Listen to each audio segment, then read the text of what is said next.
Hello guys, आपका स्वागत है मेरे यूट्यूब चैनल गरिमा हिंदी एजुकेशन में। जैसा कि आप सभी लोग जानते हैं कि हमारा यूजीसी नेट का जो री एग्जाम होने वाला है वो बहुत कम टाइम हमारा बाकी है। तो हम जो क्वेश्चन हल करवा रहे हैं इसी प्रकार के क्वेश्चन अभी हमारे जून में जो एग्जाम हुआ था उसमें पूछा गया था। तो आज का पहला क्वेश्चन है, मुंडा भाषा परिवार का क्षेत्र कौन सा है? राजस्थान, मध्य प्रदेश, तमिलनाडु या छोटा नागपुर? तो देखिए, मुंडा भाषा परिवार का क्षेत्र जो है वो क्या है? वो है छोटा नागपुर। ऑप्शन नंबर 4 क्या हो जाएगा? करेक्ट हो जाएगा। मुंडा भाषा परिवार का क्षेत्र कौन सा है? तो वो है छोटा नागपुर। राजस्थान में क्या बोली जाती है? तो राजस्थान में राजस्थानी हिंदी भाषा बोली जाती है। कौन सी? राजस्थानी हिंदी भाषा बोली जाती है। और मध्य प्रदेश में क्या बोली जाती है? पूर्वी हिंदी। क्या बोली जाती है? पूर्वी हिंदी भाषा बोली जाती है। और तमिलनाडु जो है यहाँ पे द्रविड़ भाषा बोली जाती है, यानी कि द्रविड़ भाषा परिवार का क्षेत्र कौन सा है? तमिलनाडु। तो राइट आंसर क्या हुआ? Option number 4। अगला क्वेश्चन है, विसल देवरासों के रचयिता इनमें से कौन है? जगनिक, नरपतिनाल, चंद्रवरदाई या शांगधर? तो देखिए, विसल देवरासों के रचयिता जो है वो है नरपतिनाल। कब लिखा था? 1212 में लिखा था। कब? 1212 में। जगनिक ने जो ग्रंथ लिखा था उसका नाम है परमाल रासो, और उसको एक और अन्य नाम से जानते हैं, उसको कहते हैं आल्हा खंड। क्या कहते हैं? आल्हा खंड। राइट आंसर क्या हुआ? राइट आंसर हुआ ऑप्शन नंबर 2। जगनिक ने क्या लिखा था? परमाल रासो। चंद्रवरदाई ने क्या लिखा था? पृथ्वीराज रासो। और शांगधर ने जो ग्रंथ लिखा था उसका नाम है हमीर रासो। उसका नाम क्या है? हमीर रासो। तो राइट आंसर क्या हुआ? Option number 2। अगला क्वेश्चन है, अनुराग बांसुरी की रचना निम्नलिखित में से किसने की है? रहीम, रसखान, नूर मोहम्मद या चित्तस्वामी? तो देखिए, अनुराग बांसुरी की रचना किसने किया है? तो किए हैं नूर मोहम्मद। कब? 1764 में। कब? 1764 में। किसने? नूर मोहम्मद ने। Option number 3 is right answer. Rahim Das ने क्या लिखा है? तो बरवा नाई का भेद। किसने लिखा है? रहीम दास ने। और रसखान ने लिखा है प्रेम वाटिका, और चित्तस्वामी ने लिखा है पदावली। रसखान का जो प्रेम वाटिका है वो कई बार एग्जाम में पूछा जा चुका है। अगला क्वेश्चन है, निम्नलिखित में शिव शंभू के चिट्ठे के लेखक कौन है? प्रताप नारायण मिश्र, श्रीनिवास दास, बालकृष्ण भट्ट या बाल मुकुंद गुप्त? तो देखिए, शिव शंभू के चिट्ठे के लेखक जो है वो है बाल मुकुंद गुप्त। कब लिखे थे? तो 1904 से 1905 के बीच में लिखा था। किसने? बाल मुकुंद गुप्त ने। कौन सी रचना? शिव शंभू के चिट्ठे। प्रताप नारायण मिश्र की एक रचना है देखिए, घूरे का लत्ता बीने। ये रचना कई बार एग्जाम में पूछा जा चुका है। अगला क्वेश्चन है, निम्नलिखित में से नया ज्ञानोदय पत्रिका के संपादक कौन है? मृणाल पांडे, रविंद्र कालिया, प्रभाकर श्रोत्री या ज्ञान रंजन? तो देखिए, नया ज्ञानोदय पत्रिका के संपादक कौन है?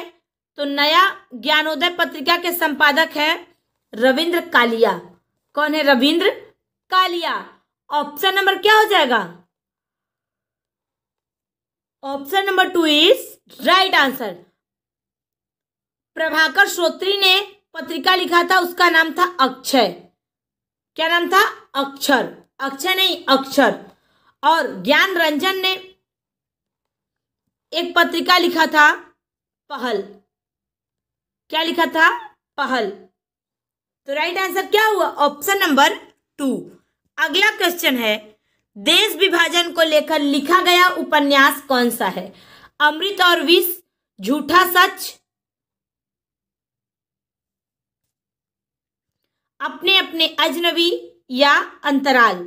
तो देखिए, देश विभाजन को लेकर लिखा गया उपन्यास कौन सा है? तो वो है झूठा सच। Option number 2 is right answer. झूठा सच किसने लिखा है? तो यशपाल ने लिखा है। किसने लिखा है? यशपाल ने लिखा है। ऑप्शन नंबर क्या हो जाएगा? ऑप्शन नंबर हमारा जो सही होगा वो होगा 2। क्या होगा? 2। अमृत और विष किसकी रचना है?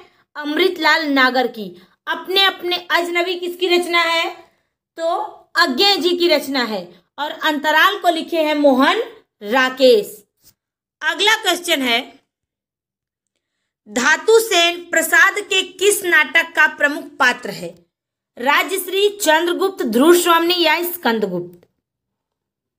तो धातु सेन जो है वो जयशंकर प्रसाद के किस नाटक का प्रमुख पात्र है? तो वो है स्कंदगुप्त। किस नाटक का? स्कंदगुप्त। स्कंदगुप्त नाटक के पात्रों में कौन कौन आता है? धातु सेन, पुरुगुप्त, अनंत देवी, देवसेना, विजया, भट्टार्क, बंधु वर्मा। ये सभी लोग क्या है? स्कंदगुप्त के प्रमुख पात्र जो अलग अलग बार पूछा जाता है एग्जामों में। स्कंदगुप्त कब लिखा गया था? 1928 में। किसने लिखा था? जयशंकर प्रसाद ने। राजश्री कब लिखा गया था? 1915 में। किसने लिखा है? जयशंकर प्रसाद ने। चंद्रगुप्त किसने लिखा है? तो जयशंकर प्रसाद ने। कब लिखा है? 1931 में। ध्रुव स्वामिनी कब लिखा है? 1933 में। किसने? जयशंकर प्रसाद ने। अगला क्वेश्चन है, निम्नलिखित रचनाओं में से कौन सा रचना यात्रा वृत्त है? चीड़ों पर चांदनी, भूले बिसरे चित्र, अपनी खबर या पथ के साथी? तो देखिए, कौन सी रचना यात्रा वृत्त है? तो वो है चीड़ों पर चांदनी। किसने लिखा है? तो वो लिखे हैं निर्मल वर्मा। कब? 1963 में। कब? 1963 में। Option number first is right answer. भूले बिसरे चित्र किसकी रचना है? तो ये रचना है भगवती चरण वर्मा का। कब लिखा गया था? 1959 में। कब? 1959 में। अपनी खबर किसने लिखा है? तो उसको लिखे पांडे बेचन शर्मा उग्र। कब? 1960 में। पथ के साथी किसकी रचना है? तो महादेवी वर्मा का है, जो 1956 में लिखा था उन्होंने। कब? 1956 में। तो राइट आंसर क्या हुआ? Option number first. चीड़ों पर चांदनी जो रचना है 1963 में लिखा गया था। किसने लिखा था? निर्मल वर्मा ने लिखा था। और यही रचना क्या है? यात्रा वृत्त है। क्योंकि भूले बिसरे चित्र जो है ये क्या है? उपन्यास है। और पथ के साथी जो रचना है ये संस्मरण है। और अपनी खबर जो है ये क्या है? आत्मकथा है। अगला क्वेश्चन है, अपभ्रंश शब्द का प्रयोग सर्वप्रथम किसने किया था? भरत मुनि, पतंजलि, राजशेखर या भामह? तो अपभ्रंश शब्द का सबसे पहले प्रयोग किसने किया था? तो पतंजलि ने किया था। किसने किया था? पतंजलि ने किया था। तो राइट आंसर क्या हुआ? Option number 2। अपभ्रंश शब्द का सबसे पहले प्रयोग पतंजलि ने किया था।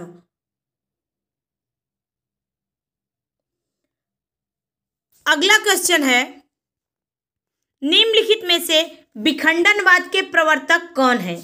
देरिदा, लिविस, फुकुयामा या ग्रामसी? तो देखिए, विखंडनवाद के प्रवर्तक कौन है? तो वो है देरिदा। कौन है? देरिदा।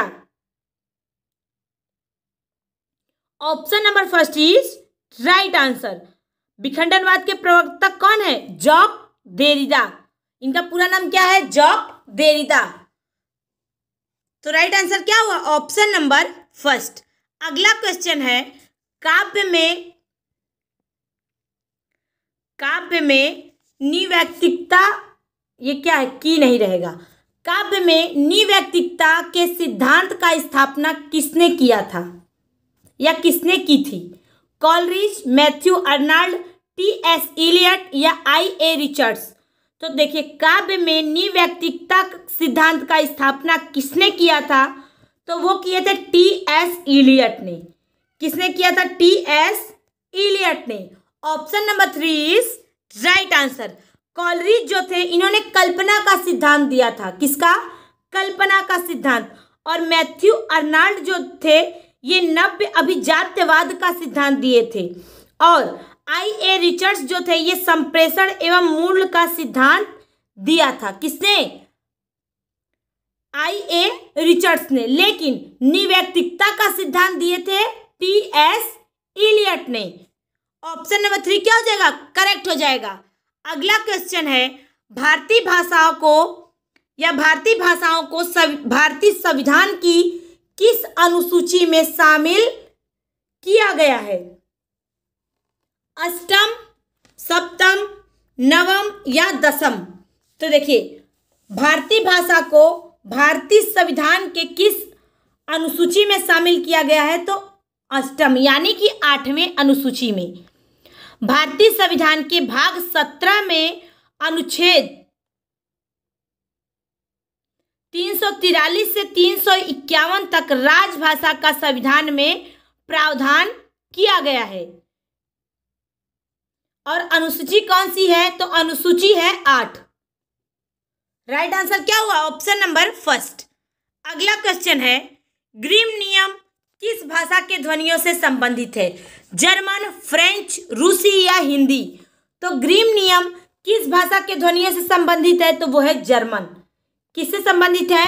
जर्मन।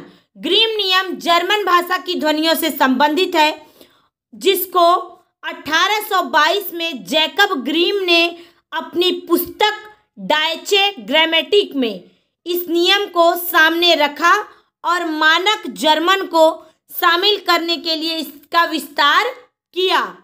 तो राइट आंसर क्या हुआ? Option number 1।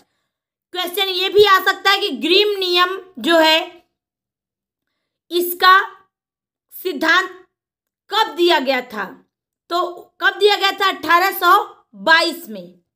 अगला क्वेश्चन है, महात्मा गांधी अंतर्राष्ट्रीय हिंदी विश्वविद्यालय का मुख्यालय कहाँ है? लखनऊ, पुणे, दिल्ली या वर्धा? तो महात्मा गांधी अंतर्राष्ट्रीय हिंदी विश्वविद्यालय का जो मुख्यालय है वो है वर्धा में। कहाँ? वर्धा में। Option number 4 is right answer.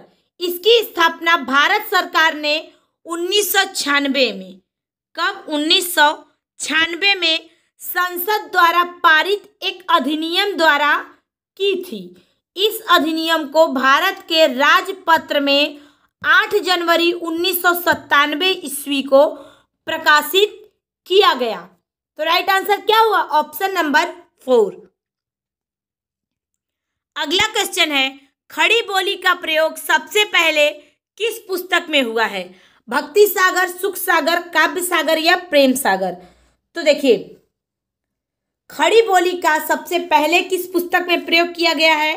तो वो किया गया है प्रेम सागर में।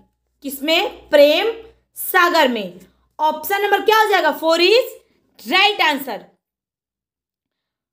प्रेम सागर किसकी रचना है? तो लल्लू लाल की रचना है। कब लिखी गई थी? 1810 में लिखी गई थी। कब? 1810 में लिखी गई थी। Option number 4 is right answer. अगला क्वेश्चन है, पुष्टि मार्ग का आधार ग्रंथ कौन सा माना जाता है? भगवत गीता, महाभारत, श्रीमद् भागवत या रामायण? तो देखिए, पुष्टि मार्ग का आधार ग्रंथ जो है वो किसको माना जाता है? तो श्रीमद् भागवत को। किसको? श्रीमद् भागवत को। पुष्टि मार्ग की स्थापना किसने किया था? वल्लभाचार्य ने किया था। किसने किया था? वल्लभाचार्य ने किया था। Option number 3 is right answer. अगला क्वेश्चन है, हिंदी साहित्य के आदिकाल का अभिनव जयदेव किसे कहा जाता है? चंद्रबरदाई, विद्यापति, पुष्पदंत या जगनीक? तो देखिए, हिंदी साहित्य के आदिकाल का अभिनव जयदेव किसे कहा जाता है? तो वो कहा जाता है किसको? विद्यापति को। किसको? विद्यापति को। Option number 2 is right answer. Vidyapati को कवि शेखर, कवि कंठहार, नव कवि शेखर, खेलन कवि, दशावधान, पंचानन, मैथिल कोकिल आदि सभी नामों से जाना जाता है और उनका एक नाम अभिनय जयदेव भी है। अगला क्वेश्चन है, कृष्ण गीतावली इनमें से किसकी रचना है? मीराबाई, रसखान, सूरदास या तुलसीदास? तो कृष्ण गीतावली जो रचना है वो किसकी है?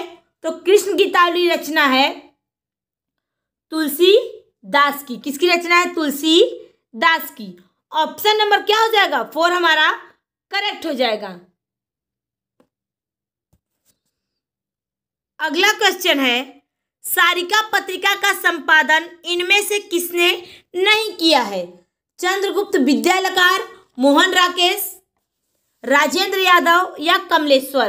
तो सारिका पत्रिका का संपादन किसने नहीं किया है? तो वो है राजेंद्र यादव। राजेंद्र यादव जो थे इन्होंने सारिका पत्रिका का संपादन नहीं किया था। सारिका पत्रिका जो था वो दिल्ली, मुंबई से प्रकाशित होता था और उसके संपादकों में चंद्रगुप्त विद्यालकार, मोहन राकेश तथा कमलेश्वर शामिल थे। जबकि राजेंद्र यादव जो हैं वो हंस का पुनर्प्रकाश पत्रिका का संपादन किया था और सिर्फ हंस पत्रिका पूछे तो उस पत्रिका का प्रकाशन किए थे प्रेमचंद्र।